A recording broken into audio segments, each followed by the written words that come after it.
එකක් තමයි මේ සබ්ජෙක්ට් එක ඇතුලේ බලාපොරොත්තු වෙන්නේ කටපාඩම් කරලා පේපර් එකට උත්තර ලියන ළමයෙක් නෙවෙයි. මොකද මේ සබ්ජෙක්ට් එක ඇතුලේ හදන්නේ කළමනාකරුවෝ, ව්‍යවසායකයෝ.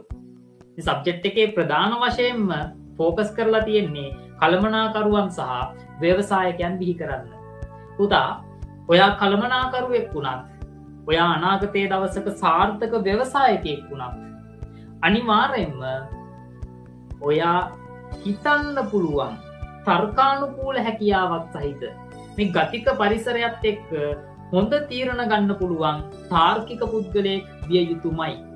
ඒ නිසා අපේ සබ්ජෙක්ට් එකේ කියන්නේ BS පේපර් එක ඇතුලේ හොයන්නේ තර්කානුකූල ළමයි. තේරුණාද?